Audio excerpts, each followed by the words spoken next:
शिवसेनेचे मुख्य नेते माननीय एकनाथ शिंदे साहेब, शिवसेनेचे ज्येष्ठ नेते तुम्हा सर्वांचे मार्गदर्शक माननीय रामदासभाई, शिवसेनेचे उपनेते आपल्या विधानसभा मतदारसंघाचे माजी आमदार माननीय संजयराव कदम, आरपीआयचे जिल्हा प्रमुख आमचे प्रीतमजी, शिवसेनेचे जिल्हा प्रमुख शशीभाऊ, आज आपल्या सर्व उमेदवारांचा उमेदवारी अर्ज दाखल करण्याकरिता त्यांच्या पाठीशी उभी असलेली सगळी ताकद उपस्थित सर्व जनसमुदाय, शिवसैनिक बंधू भगिनी मात्र दोनच मुद्दा बोलणार, अधिक वेळ घेणार नाही, ही भाषण करण्याची वेळ नाही, स्थान नाही.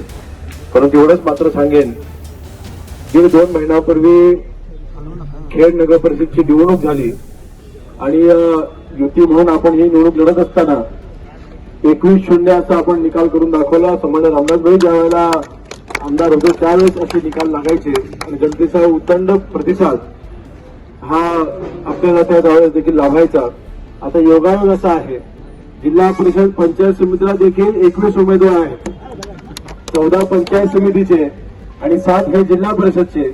आणि हे जसं खेडला 21-0 केलं तसं आता आपल्या जिल्हा परिषद पंचायत समित्या देखील 100% 21-0 होणार हा विश्वास दर्शवतो.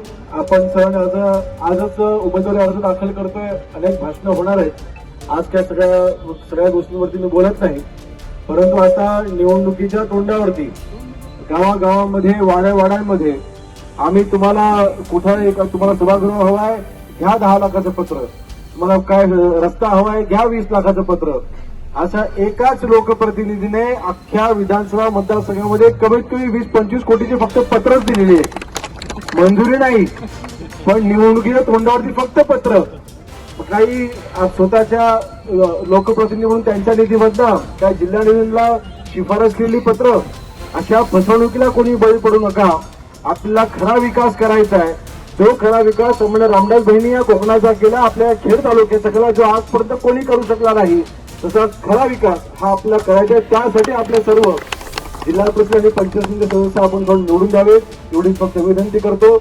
आपण तो इतक्या मोठ्या संख्येने तिथे आपल्या उमेदवारांना आशीर्वाद देण्याकरता उपस्थित राहिलात, आपल्या सर्वांचं मनापासून आभार मानतो आणि अधिक वेळ न घेता इथेच थांबतो. जय हिंद, जय भीम, जय महाराष्ट्र.